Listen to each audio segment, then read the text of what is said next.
she said. I'm freezing my eggs with my ex's sperm. It's already done. I responded. Interesting choice.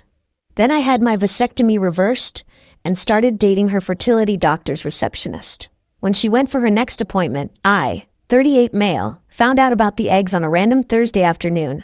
My girlfriend Desiree, 35, had been acting weird for weeks. Secret phone calls, mysterious appointments, the whole deal. I figured she was planning something for my birthday.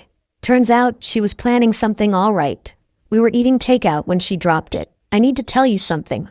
I've been freezing embryos with Garrett's sperm. It's already done. Garrett, her ex-fiancé, who she'd been with for 7 years before we met. The one she claimed was ancient history. I put down my chopsticks. Embryos, with your ex. Yes, I needed a backup plan. You had a vasectomy, remember? What if we don't work out? I'm 35. We've been together for 2 years, Des. Exactly. Only 2 years. Garrett and I had 7 years of history. His genetics are proven. His sister's kids are brilliant. I took a sip of water. Interesting choice. She actually smiled, thinking I was taking it well. I knew you'd understand. You're so rational about everything. It's just insurance, babe. Like, emotional insurance. How many embryos? 12. We made 12. When? Over the last 3 months. That's where I've been going on Saturdays. All those Saturdays she said she was at yoga retreats. Cool. Does Garrett know what these are for? She laughed. Actually laughed. Of course, he's excited about it. He says it's like we're keeping our options open. He even offered to pay half the storage fees. I nodded slowly. So you and your ex have been creating potential children behind my back for 3 months. Don't be dramatic. They're just cells right now. Cells you plan to potentially grow into humans. Only if things don't work out with us. It's not like I'm planning to leave you. But you're planning for when you do. She rolled her eyes. Every smart woman has a backup plan. Ask anyone. I finished my meal in silence while she chatted about the clinic, how professional they were, how Dr. Hendricks was so understanding about her situation. She even showed me the paperwork. 12 grade A embryos, frozen and waiting. That night, while she slept, I made my own appointment with Dr. Hendricks. Not for a consultation, for a vasectomy reversal. Update 1, the reversal surgery went smooth. Dr. Hendricks was interesting. Kept making comments about modern relationships and how complicated things were these days. His receptionist, Brooke, handled all my paperwork. She was professional, but I caught her eye roll when she saw Desiree's name in the system. Complicated situation, she asked carefully. You could say that. She printed my forms. Dr. Hendricks sees a lot of unique cases. Your girlfriend's was definitely memorable. Because of the ex thing? Because she brought him to 3 appointments. They wore matching future parents' t-shirts to the retrieval. What actual? Hell, I must have looked shocked because Brooke quickly added, I shouldn't have said that, HIPAA and all. No, I appreciate the honesty. Recovery was a bitch, but manageable. Des never noticed because she'd started spending more time with Garrett to discuss storage facility options. Yeah, okay. Then things got really interesting. Garrett started coming to our apartment. Des introduced him as part of our extended family now. This man would sit on my couch, drink my beer, and talk about their embryos like they were picking out puppies. I've been thinking, he said one evening, about names. If it's a boy, definitely Garrett Jr. Des laughed. We already discussed this. Garrett Theodore after your father. They had name discussions for hypothetical children while I was sitting right there. What do you think? Garrett asked me. Since you might be helping raise them someday. I smiled. I think Garrett Theodore sounds perfect, Des beamed. See? I told you he'd be supportive. 2 days later, I ran into Brooke at a coffee shop. We talked. She mentioned she was single. I mentioned I was basically single too, just hadn't filed the paperwork yet. We exchanged numbers. Our first date was perfect. She knew exactly what I was dealing with, and she had stories. Oh boy, did she have stories. You wouldn't believe how many women come in with their exes, she told me. But your girlfriend? She took it to another level. She had him initial every single embryo container. Initial them, like they were signing yearbooks. You're kidding. Nope. And she made this whole speech about preserving their love in front of the entire staff. Dr. Hendricks had to excuse himself. We thought he was sick, but Sandy caught him laughing in the supply closet. I started documenting everything. Every visit from Garrett, every conversation about the embryos, every time Des mentioned their beautiful genetic legacy. Then Des hit me with the next bomb. Garrett and I think we should have a ceremony. A what now? An embryo blessing ceremony. His mom's pastor agreed to do it. Nothing legally binding, just spiritual. You want a pastor to bless embryos you made with your ex while dating me? You're invited too. We want you to be part of this journey. When? Next month. Garrett's already designed the invitations. She showed me the invitation. It had a picture of an ultrasound, not even their actual embryos, just a stock photo, with the words, "Celebrating future possibilities." In gold script, I said I'd think about it. Then I made plans with Brooke for that same day. Update 2. The embryo blessing was on a Saturday. Des wore white, to bless embryos with her ex, while dating me. Garrett wore a matching white suit. They'd coordinated. I told her I had to work. She was disappointed but said Garrett's mom would live stream it for me. How thoughtful. Instead, I spent the day with Brooke at a harvest festival. We posted photos all over Instagram, the ones where she's sitting on my lap, the one where we're kissing in front of the pumpkin display, the artistic shot of our hands holding hot cider. Des didn't see them immediately because she was busy with her embryo party. But her sister Camille did. My phone exploded around 3 p.m. Who is that woman? Are you kidding me right now? Bro, not cool during our special day.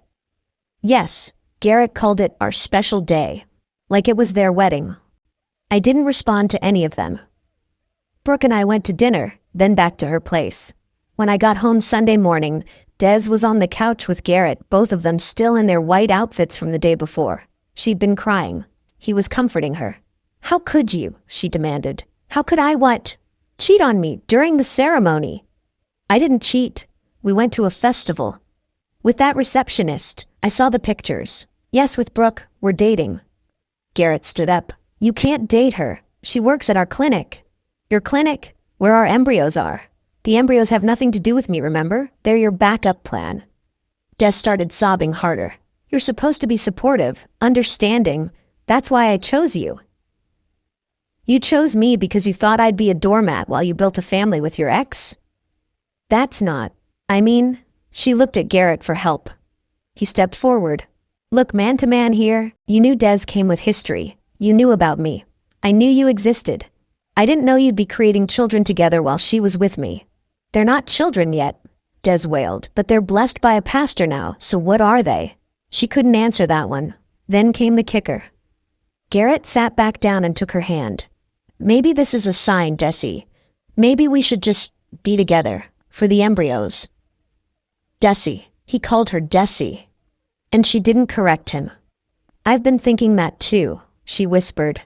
They both looked at me like I was supposed to leave my own apartment so they could discuss their embryo family in peace. Cool, I said. I'll pack your things. Update 3. Des moved in with Garrett that same week. But we weren't done yet. She had a scheduled appointment at the clinic for her hormone check. Apparently she'd been taking supplements to prepare her body, just in case she needed to use the embryos soon. How romantic. Brooke texted me, she's on the schedule for Thursday at 2 p.m. Just FYI. I happened to be there for my follow-up at 1:45. What a coincidence. Des walked in with Garrett and his mother. His mother, Eleanor, was carrying a binder labeled Grandchildren Planning, with tabs and everything. They saw me in the waiting room. Des froze. Garrett puffed up his chest. Eleanor looked confused. What are you doing here? Des demanded. Follow-up appointment. For what? Vasectomy reversal. The look on her face. You know that meme where the guy's brain just blue screens? That. You got it reversed? 6 weeks ago. But why? Wanted to keep my options open. You know, emotional insurance. Garrett stepped forward. That's manipulation. Like creating embryos with your ex while in a relationship? Eleanor finally spoke up. Who is this man? Her ex-boyfriend, ma'am, I said politely. No, Garrett is her ex. Oh. The realization was beautiful. Desiree, you were living with someone else while making my grandchildren? They're not grandchildren yet, Mom, Garrett muttered. You said you were back together. We are now. After you made embryos while she was with another man? The waiting room was silent. Everyone was watching. Even the fish in the aquarium seemed interested. Then Brooke called Des in for her appointment. But here's the thing. Brooke had been prepping for this moment. "Miss Thornton, there seems to be an issue with your account." "What issue?" "The credit card on file was declined for your storage fees." "That's impossible. Garrett paid them." Garrett went pale. I thought we were splitting them." "You said you'd handle it." "I paid the first month." "That was 3 months ago." Brooke typed carefully.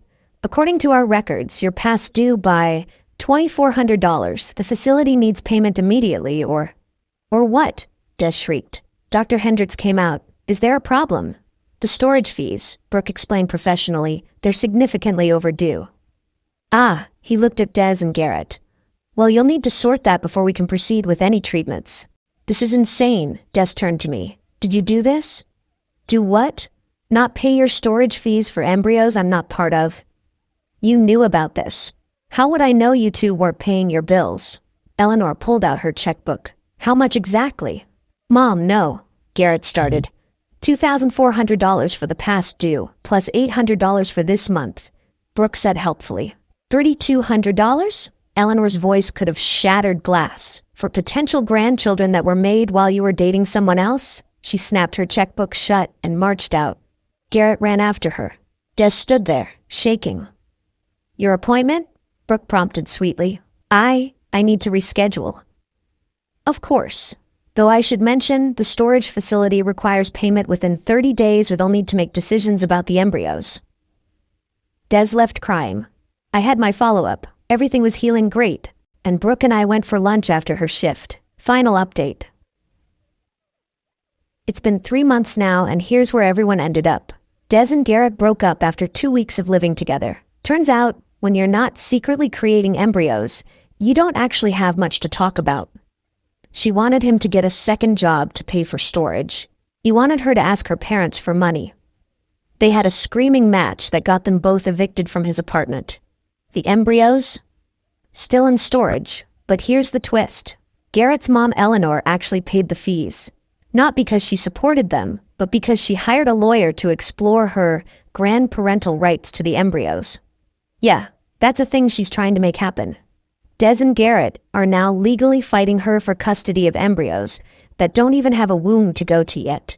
Des texted me last week. "This is all your fault. If you'd just been supportive, none of this would have happened."